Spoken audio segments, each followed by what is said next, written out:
The dialogue in gender politics needs to change. The loudest voices for a long time have been the feminists, and they've done an incredible job of pointing out the inequalities and the complete disasters caused by the patriarchy. What's not really realised though, and what's not really talked about, is the savagest parts of the patriarchy. The effects are actually on men. I know that sounds counterintuitive. You see, there's another narrative surfacing at the moment. We men are brought up to be strong, powerful, right, decisive, dynamic. Yeah. Which means as boys we grow up and we learn very quickly to put on a mask, to create that powerful, dynamic man. The trouble is, underneath the mask, there's shame, pure man shame, because we know we're not that good, we're not that perfect man. And the thing is, if you criticise a man with that shame, particularly in the gender politics area, you criticise a man for his behaviour or what he's saying, he will react in one of two ways.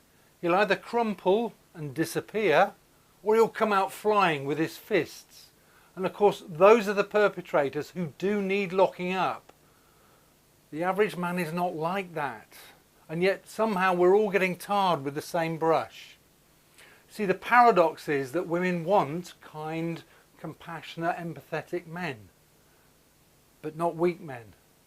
You see, actually, women are brought up to believe too that men should be strong and powerful. So when they come across a man that's weak, they run a mile. But at the end of the day, there's a whole spectrum of what men and being a man and being a woman is. Being male and female. At one end, yes, you've got the the arch feminists, and the other end, you've got the arch men. But the problem actually is most of us sit somewhere in the middle. So there are women that do have strong male characteristics, but there are also men who have strong female characteristics. And I actually believe I'm one of those. I also believe that those that are the men that will change the world that we live in. The compassionate and seemingly perhaps weak ones. Men need to be allowed to feel their emotions. They're human beings. Most importantly, they need to drop the mask. And they need to be allowed to cry. That's what this book's about. The Boys Do Cry book is redefining manhood. It's 12 men telling their stories. In my case, of shame. The other guys have got other things to share and to say. But it's about changing what manhood and being a man means. You see, what the world needs to change is compassionate men who step up and lead. Those are the people that are going to change the world. At the moment, there's huge confusion in gender politics.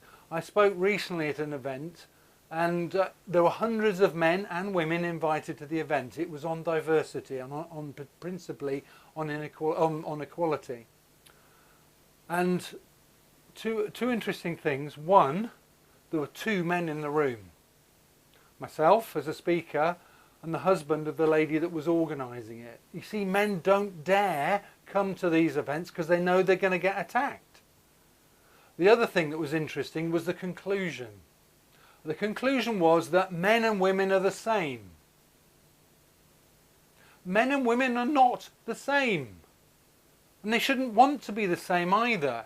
And I think that's one of the problems. The arch feminists are trying to compete with men in the male attributes. And that's not serving the average man or woman on the street.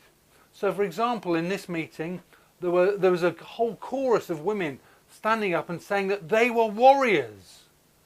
I'm not saying women can't be warriors, but that's not natural to most women. Yes, there was Boudicca, who was probably one of the brilliantest, the best warriors we've had in this country. But that's not the way women tend to express themselves. What we need to do is to recognise and celebrate the differences between men and women. And we need to work side by side. Men and women need to work side by side. You see, most men underneath the mask are compassionate, and these are the men that need to stand up and help change the world, standing side by side with women. So join us, join the Boys Do Cry movement. Both men and women, join us.